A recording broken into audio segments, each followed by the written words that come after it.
Hi everyone, welcome back to my channel. Gitanjali Story Time in Manipuri. I say isang amudadana khoi throat ke kano narubagi khanau nandana wari li zaru dare matam khara adu huzik wari anoba puraga laksare maya maro bibaya de wari sitoi thagat ke tawbase Manipur da lai tawriba irang asine khopasida nungai jadadana yam toina thagat pangam jadre aisu adu si ena kosi purak tobe wari se plane tong bada phobia na ba mi leragadi wari se tab matamda yamna pakhat kani duduna plane do tong loraka do na tabi ro plane tong do leragadi wari se tabi rano ado wari se hauzara ke April ki tang tara tare 2018 da thokiba wari gi sigi wari se sigi nupi sigi maming sina Jennifer Rodian kauba nupi ma khoi gi banki executive ma oiba ma se Southwest ki flight sida hoizigi moi Southwest da American gi airline amani moi airline company mani sida ma se lak to ni tongba lak pa se ma se changa ga mana huziki Southwest ki huziki moi gi boarding to bagi kano se kar mana to gi habista hoi first come first serve da do mana to we adoga mi se group A B C D na khaido pa sida sagi Jennifer sina lapu matam da ma se group C da taba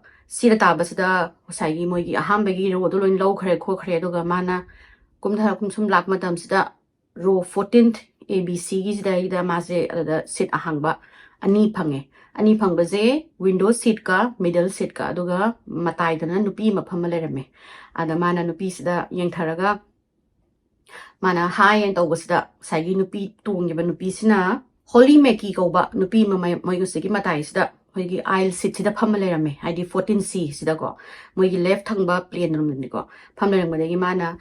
high nangi seat se kana mu lai tabra khotabra ai pham ya bra khopra na hang ba sida holy sina yeah sure why not kana mu lai te pham lo kholo no to ba gi Jennifer sina changaga mana sagi kano window seat sida phamme haidi 14A gi sida phammaga laire moi ni si yeng na re nga hakan nok na re adoga noga baba ni se phammaga Jennifer dodi magi banki che chang chen puthoga magi bag tagi puthoga so madi pa ba hogre lakpaga adagi passenger man boarding tawre da kan da moi wakhanda mi kana bu ham de lakta badu da holy sina khalisna kanambu la ro is phare da mi ta lakta di na khalaga last minute da nupi koi teenager nupi majam ka khala ga mana moi is kano do da lepaga si sit se empty we bra I phamba ya ga dra khokadra hangmada ye ho ya it's okay kanambu like te phamulo na tawraga huzigi teenager su phamme mana 14B da phammaga passenger sing loina boarding tawraga holy se mana haibado adugi numitida mangonda masasida khoigi kaino ma thok tore ka haibagi phattaba ma thokadra haibagi ififini ma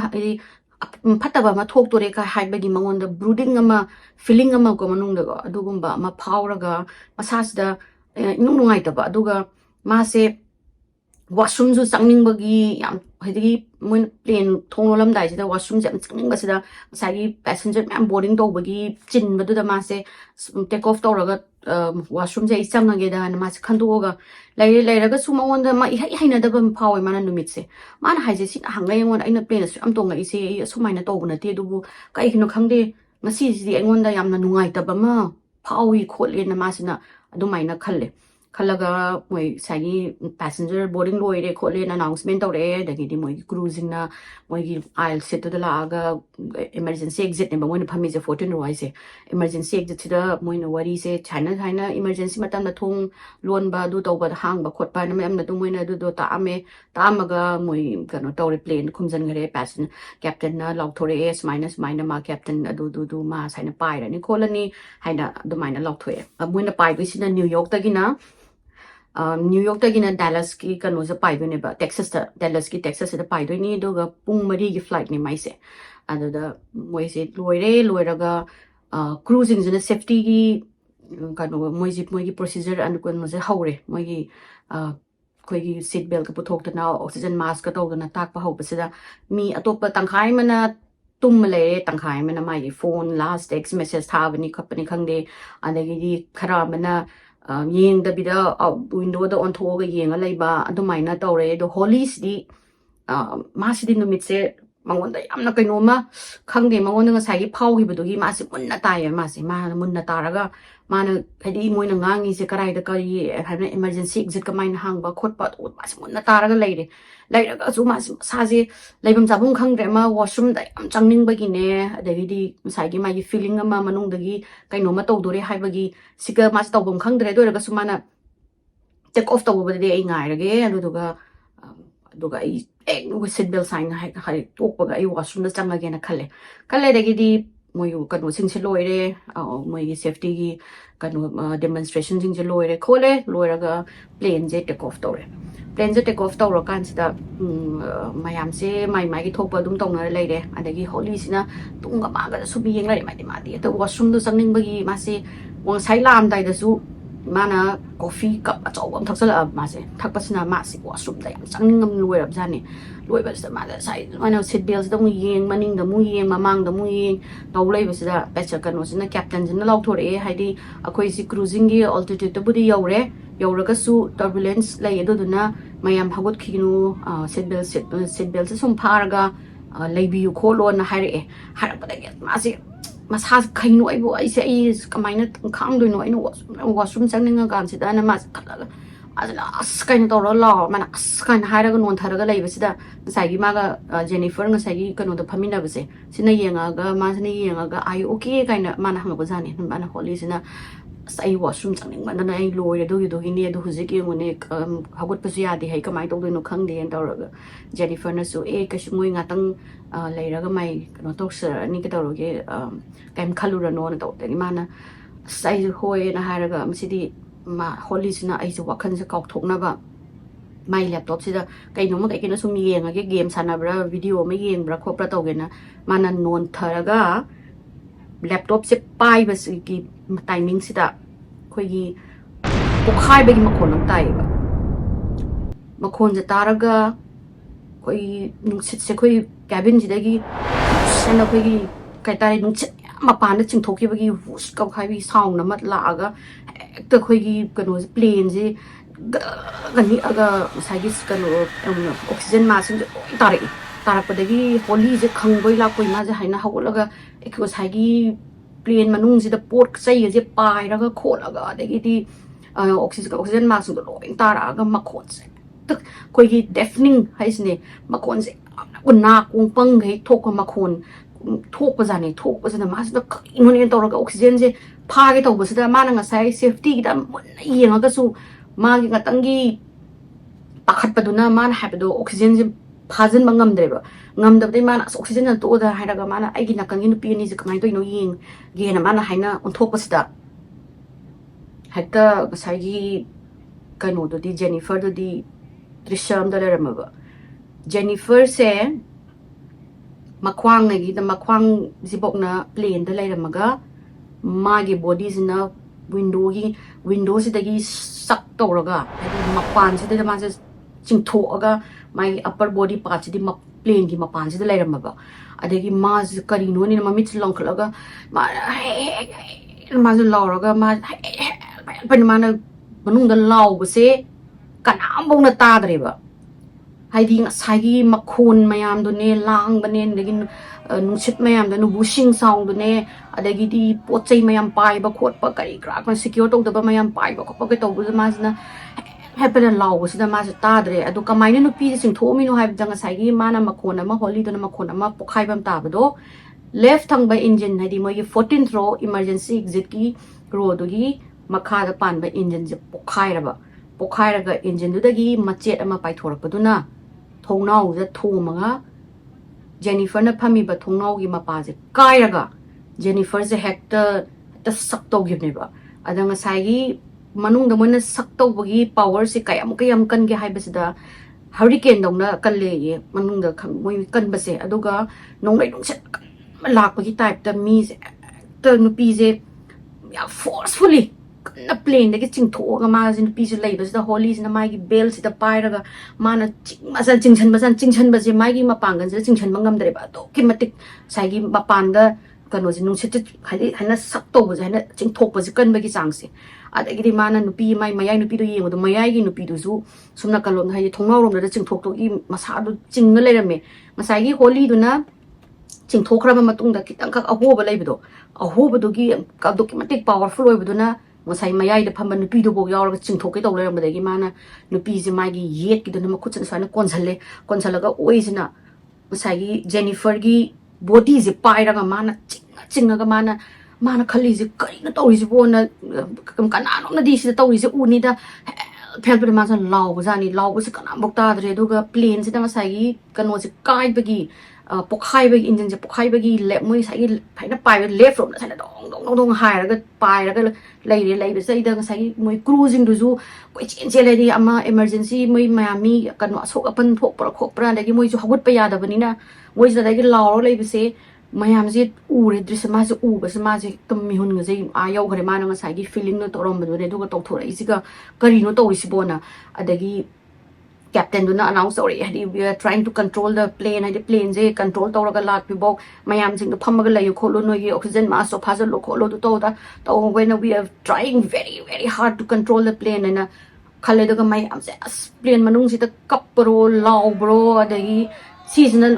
seasonal last way male na holy hoy de milai holy na su khale de no kan moi phami mem jina oh this is how I'm going to die and I ding si ai je so minus si do male ko le na khala moi mem je kap ga law ga de gi ding sa gi plane manung de thok lai ba makhon mayam do ne adu de na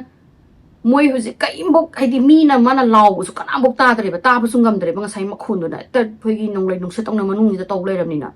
adagi captain jing de zu moi na khali na hoi plane di engine je kai re khange but adumai na nupi mas minus ching thokare de moi di khang da bani na moi ju I think asai gi plane si da bu control to raga khoi gi safe oi level da porak na ba hina kana hona raga moi se lai re moi na asai moi na pai ba flight na pung tara ma thoi ga min mari de gi pai ba hau ne ba hau raga masai gi Jennifer na mapan da lai je more than 7 minutes sure ba su ba se da holi na hari je oxygen ju yaw da na mapan da mana lai se pung minute taret muk suzale khara maina maji hingam gi doino hingam aga di kayam koini hingdoino kari guma ma si loksal manung da chingsal plane manung se chingsalaga oxygen gi pi draga di ma kamaini hingdoino haina ma se waraga wakhat khala le ngai sida finally captain jana mo sai gi plane se control da la aga mana level tawraga koi gi safe oi ba altitude ma jing sai plane se puthara kan sida mana announce ore crew hago lo kholo duga cabin da passenger asok pa library gi ngo kholo adagi di kana kai da wi ngo kholo na tawus dagi cruising haina cruising mai se ta hago la che thora ga yeng ba sida di masai gi moina 14th row europe pa sida di pura moi jo drissa ma uraba haidi ngasai gi Jennifer in a plane the gis na kan dei mapan lom na hadi sak to la ching tho ga le rame adagi di holy na pile le me do ga mai gi hek 15 gi na kan da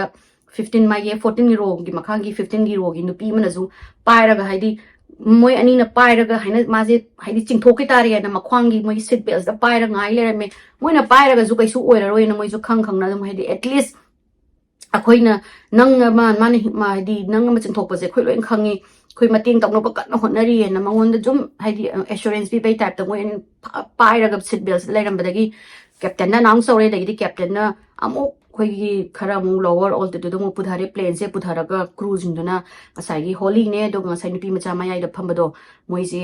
kano da gi ching tho hadi moi gi set da gi puthok pi ra aga masai moi ga na to bi re puthok pi ra aga set amada thame du doga nupa ani amana volunteer tawni haidi saigi kano da Jennifer do plane manung da pusalak na ba nu moi ni ju khangi haidi kari gumba soidana moi mem pairaga su thauri na hadi makhwang da pona ki ro kholaga Jennifer da chingchalaga su very likely haidi yamna haidi yam dangerous oi moi ani ju plane da gi chingthoki bi ai khang na moina we don't care akhoi sigi nu ps ma pan da mana le ise minute tara mu su jale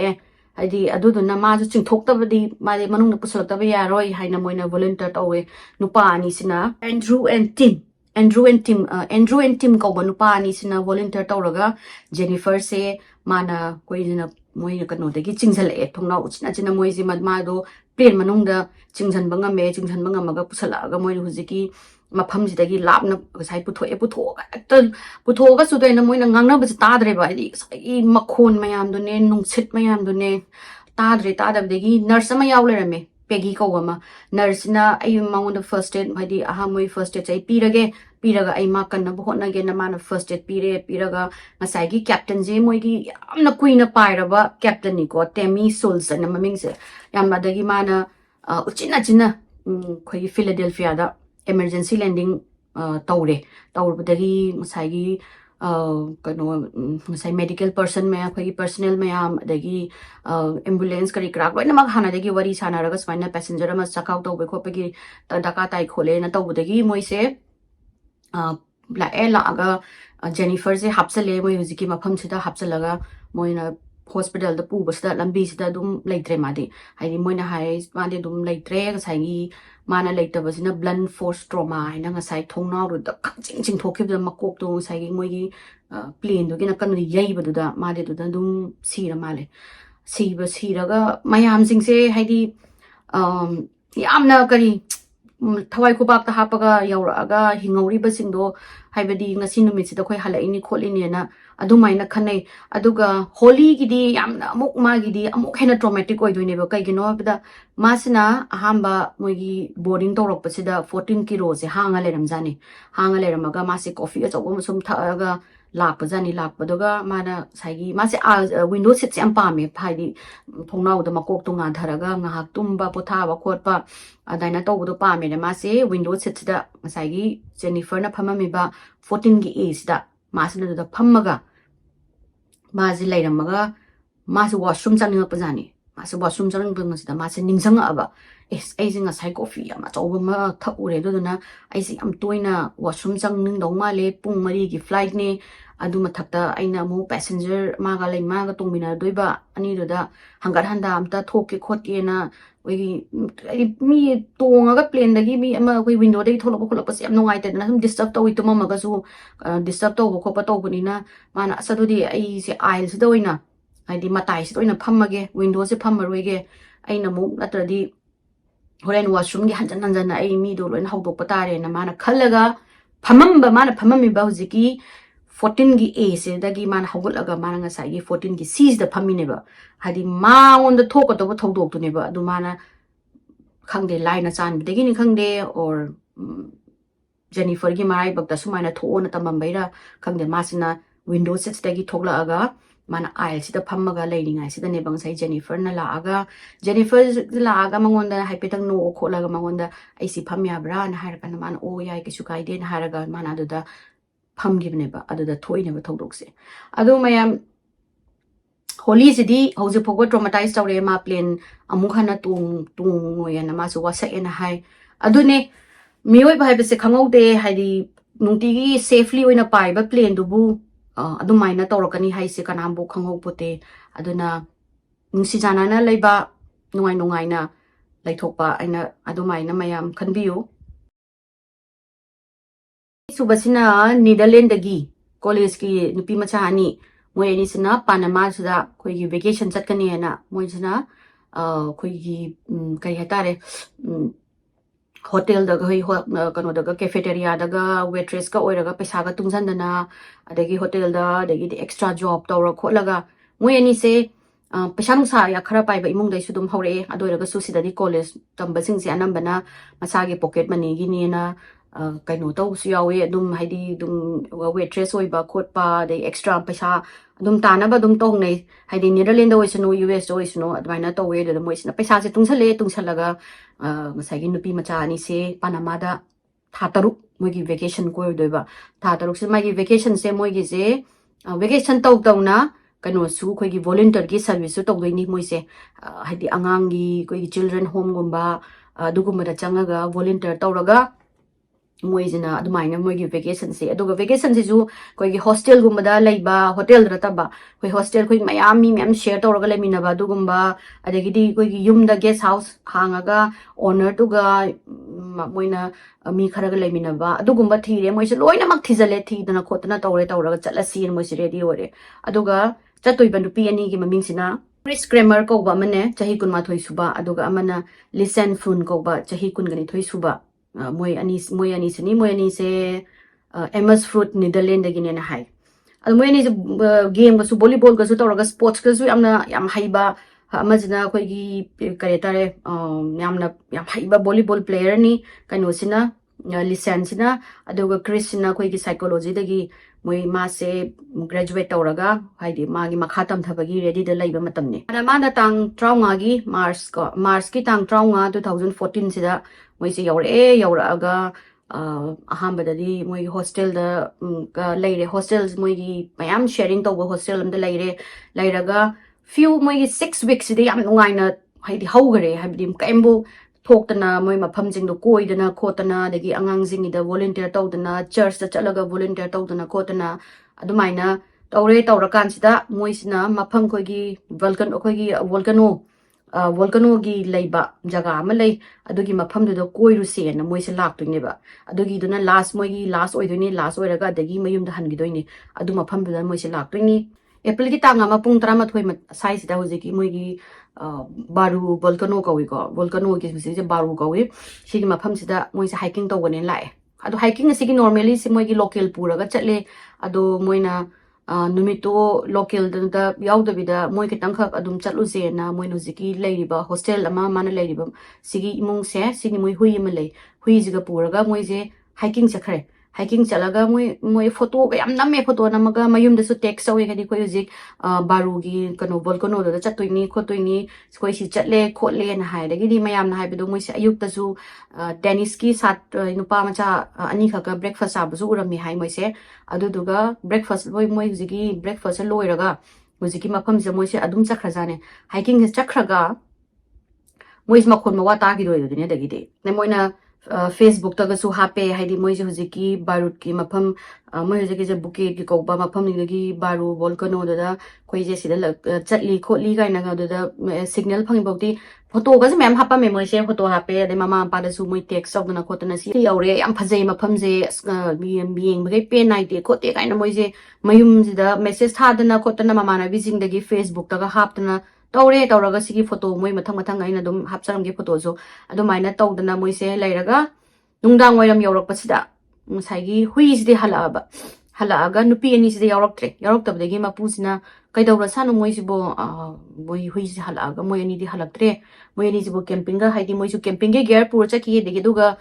enough water food go haidi ising chana ba thakna ba marang kaina pugi banina musai owner du su khali je nungdang do ma moi si letro male nongalaga oina ay mu ngai rage duga mu hang yenga gena tawrop sani aduga nongala kan sida su laktre ma su ngai ramaga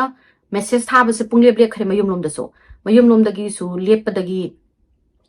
mayum dagi su haidi inquiry tawra aba ujiki mapu sida soina moi message hara khidre na pau phongna bra khopra moi asmaina hiking to gibdo tawdagi owners na pakhalaptana sidi huju phogo laktradi yarwe na mana police ta chalaga police ta haire sumaina moi Netherlands de lakpani kopani moi sigi baru gi volcano gi hiking trail je se chakane na hairaga halakhidre khotkidre amta thina ba tobiyo kholo moi mayum nom dai su paw pire kholen tawdagi moi police singjina moi gi sai khoi gi kano hui pudana canine pudana dagi di search and rescue moi thira kan sida phangdabadagi moina pawji pire haidi ngasi di phangdre hayeng nungalaga amu yenga sena adumaina haibadagi musai Netherlands dagi mama pa singji la anongala kan sida next time moi gi la aga moi gi police pura ga la moi suna kan gi moi gi detective mayam adagi di police personnel moi thina ba khona ba mi hai ba khoi tracker gumba yam hai ba khoba mi mem pura ga la aga moi sina thi ba hore moi sina moina he mama pa sina la pa ga $30,000 ko $30,000 koi Indian rupees saharagana 25 lakhs muk moina offer tawre haidi kanangubamna moi tips na moi haidi moina pau piraga information piraga nupi ani dugi manaktabu yauraga phangaga di hana adu paisa do yam yame go mata haidi lakh kun mangani aduga Panama jizu haidi koi gi pano moi adai leiba sing du su nongmagi day to day khara tawraga dagi haidi paisa yam kana thokpa mafam na te tourist kumbala kholaga phangmana tana duna 30,000 is a lot of money haidi moisu local dagi kai dagi mayam jingje ꯊꯤꯔꯒ ꯅꯨꯃꯤꯠ 10ꯅꯤꯃꯨꯛꯁꯦ ꯊꯤꯔꯦ ꯅꯨꯃꯤꯠ 10ꯅꯤꯃꯨꯛ ꯊꯤꯕꯁꯤꯗ ꯃꯣꯏꯁꯦ ꯐꯪꯗ꯭ꯔꯦ ꯐꯪꯗꯕꯗꯒꯤ ꯃꯣꯏꯁꯤꯅ ꯍꯥꯏꯁꯦ ꯃꯣꯏꯗꯣ ꯆꯤꯡꯗꯒꯤ ꯀ꯭ꯂꯤꯐꯒꯨꯝꯕꯗꯒꯤ ꯅꯥꯟꯊꯔꯒ ꯃꯣꯏꯅ ꯃꯣꯏꯒꯤ ꯍꯥꯏꯗꯤ ꯑꯗꯨꯗ ꯁꯤꯔꯝꯕ꯭ꯔꯥ ꯅꯠꯇ꯭ꯔꯒꯅ ꯈꯪꯗꯦ ꯀꯩꯅꯣꯝꯃ ꯍꯥꯏꯗꯤ exposure dehydrate ꯇꯧꯗꯅ ꯈꯣꯠꯇꯅ ꯃꯣꯏꯗꯣ ꯁꯤꯔꯕ꯭ꯔꯥ ꯈꯣꯠꯂꯕ꯭ꯔꯥ ꯍꯥꯏꯅ ꯃꯣꯏꯁꯦ ꯈꯜꯂꯒ ꯊꯥ 3 ꯁꯨꯔꯦ ꯊꯥ 3ꯐꯥꯎ ꯃꯣꯏꯁꯦ ꯑꯗꯨꯃꯥꯏꯅ ꯑꯗꯨꯝ ꯍꯥꯏꯗꯤ ꯊꯤꯕ ꯐꯪꯗ ꯂꯩꯔꯦ ꯖꯨꯟꯒꯤ ꯇꯥꯡ 14 ꯁꯤꯗ ꯂꯣꯀꯦꯜ ꯅꯨꯄꯤ ꯑꯃꯅ ꯉꯁꯥꯏꯒꯤ ꯕꯦꯛꯄꯦꯛꯁꯦ ꯃꯣꯏꯒꯤ ꯑꯩꯈꯣꯏꯒꯤ ꯀꯩꯅꯣ ꯍꯥꯏꯇꯥꯔꯦꯀꯣ ꯇꯨꯔꯦꯟꯒꯤ ꯃꯄꯥꯟ ꯔꯤꯚꯔ ꯀ꯭ꯔꯤꯛ ꯑꯃꯗ ꯂꯩꯔꯝꯃꯦꯅ ꯃꯣꯏꯅ ꯑꯣꯊꯣꯔꯤꯇꯤꯁꯤꯗ ꯄꯤꯔꯛꯇꯣꯏꯅꯤ ꯑꯣꯊꯣꯔꯤꯇꯤꯁꯤꯗ ꯄꯤꯔꯛꯄꯁꯤꯗ ꯉꯁꯥꯏꯒꯤ ꯕꯦꯛꯁꯤꯗ ꯑꯣꯊꯣꯔꯤꯇꯤꯗ ꯄꯤꯔꯛꯑꯦ ꯑꯗꯨꯒ ꯐꯪꯉꯤꯕ ꯃꯐꯝꯁꯤꯅ ꯑꯜꯇꯣ ꯃꯦꯔꯤꯌꯣ ꯀꯧꯕ 5 miles ꯃꯣꯏꯅ ꯍꯥꯏꯀꯤꯡ ꯇꯧꯕ ꯑꯗꯒꯤ 5 miles ꯃꯨꯛ ꯂꯥꯞꯄ ꯃꯐꯝ ꯑꯃꯗꯒꯤ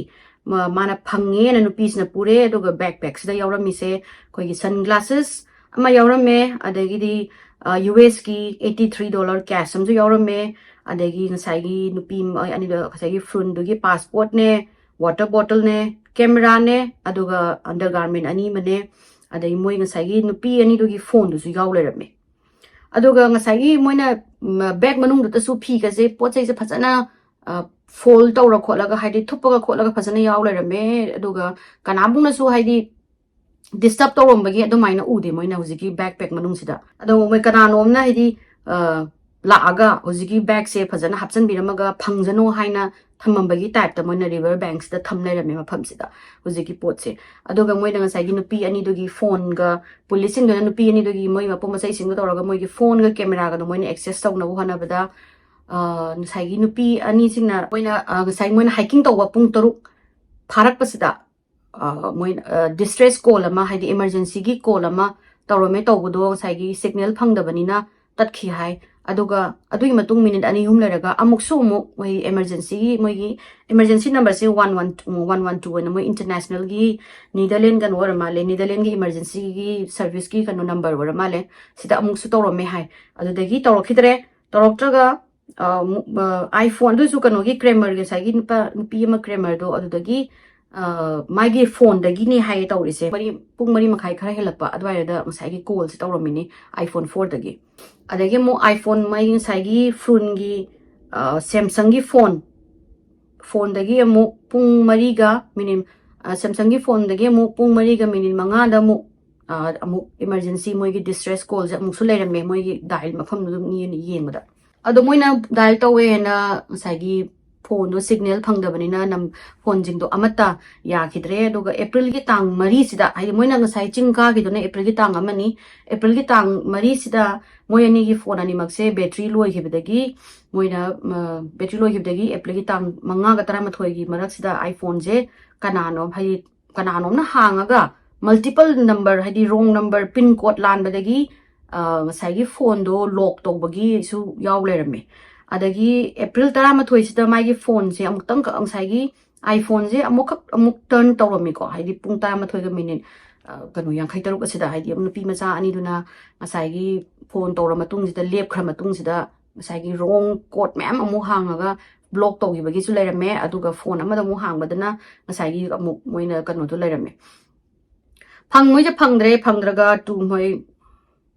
अदुगा मोइ ngसाइगी बैकपैक तो फंगबा था अनि मतुंगसिदा उसिकी मोइना बैक फंगिबा एरिया दे खरा चटला कानसिदा बॉडी म मोइना हाइदी सरुगी खोइ ख्वांग मपागी अमा लेरमनी खोंग खुंगुप यावबा खोंग मत खक तटलगा अमा लेरम अमा फंगनी अदुगा मोइ साइ बोन्स खरागा फंगी अदा मोइना येंगबा मतमसिदा ngसाइगी नुपी अनिदुगी सरुदो ओइ लेरमे करमाइना तौरिनो खोलिनो मोइसु ज्ञान अम तादरे हाइदी करम अदुगा ngसाइगी सरु खोपदो ब्लीड सु तौरमे हाइ अमदी अदा मोइना हाइदी चिंगदगी नानथरगा सिबो ओरगदी पुलप मोइना बॉडी दो लेरमबे याइ हाइदे खरामना हाइसे मोइगी बॉडी दुना ngसाइगी तारगा लैबदा सांगा सिंगना सेला चारमबे याइ खोले सा चाबदुदा मोइ अदुमाइना मचोइ लेरमबे याइ हाइ अदु मोइना हाइबदो अदुगी सरु मयाम लेरमबे मरकुदा सरु अमजो मु यावरमे अदुदुना नुपी नि दुना तबा मी अमगी सरु अमु याव लेरमे अदुसु मोइना आइडेंटिफाई तौनबे याम कन्ना होनाखि अदु अदुम ngमखिद्रे अदु नुपीगी मोइगी कैमरा ngसाइगी नुपी सिंगनुगी कैमरा दो मोइना हांगतो येंगबसिदा फोटो मैम यावरमे मोइगी अदुना अदुगा यामना स्ट्रेंज ओइबा photo khara yaw lerame adogi strange ba photo sida khangde nupi singdogi makoki photo khara ni khangde adagidi moina kumtharaga chatpegi photo gumba adugumba yaw lerame ai photo singdo dum hapcharake moina photo 90 mu lawrame photo 90 mu lawba sida photo amadi delete taw lerame delete taw basida usiki camera dagi delete taw base khoi professional amana khoi laptop ta hook tawra kholaga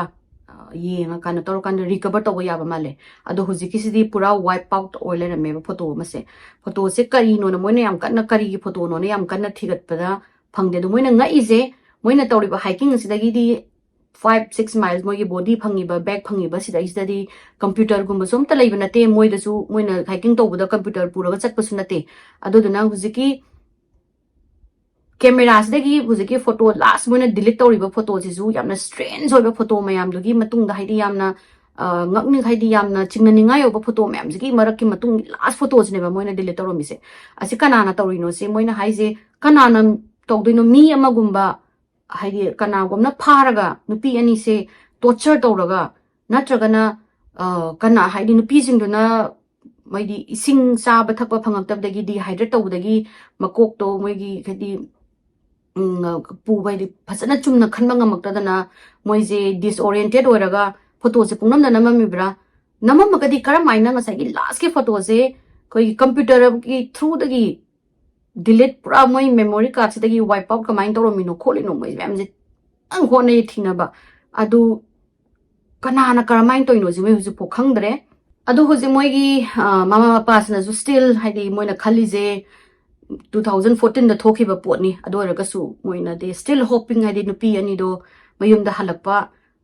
haidi laibai na do moi dagi local gi missing na hai se moi gi human trafficking haina adu moina gumbana tawra moina nupi ani do kidnap tawgebra kidnap tawraga hatoga hai maka ka hundo ma bra moi atopa gi victim gi yauna saru tongane extra am phangbodo adu do ga lai rabra natraga moina ngasai Dennis ki nupa ani ka moi breakfast song ni nupa do moi ani do na moi gi haidi moi su haina hiking tawni na moi na hainara mani wari sanara mani ada moi matung inaraga nupi sing da moi na ara haidi phattaba thabak tawraga nupi sing do hato obra natraga na moi su sai gi nupi sing haigi moi gi wasegi hiking gi trail se khara di dum haidi khara dangerous oi hai do na local gi mina guide tawraga punabani aseng badi ada moi na moi khangani ana chatlubudo aduduna moigi decision aran ba oidana lambi soidana khoigi lambi ngangau hadi lambi ngauraga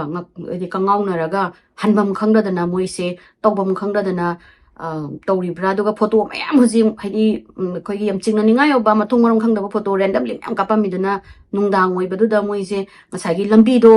unabane na moina photo duna flash duna kapira kholira ise adum khangdana moi ani se hauji phogba adum mangaga missing person da adum lei Panama gi do Netherlands gi yamna asawachang yamna mi do khara kari ina kara khunba imung su oibagi yamna scandal chawwa ma thoki hojiki kono sida Panama sida adoni mayam wari sida loisinjarage mayamna thaba ma chatpada khopada paw dum pibiram hari mayamna dum pino si chakani na haibedo kaigino haibeda anything can happen kanamung na kaidongni haibasi kaidorokani haibasi khoina khangmung ngamnate duna isa section view stay safe guys be careful and see you on my next video on my next story adu mayam aigi video format se mayam na pambi ragadi mayam na aigi body aigi wari sibu subscribe to biramu share to biramu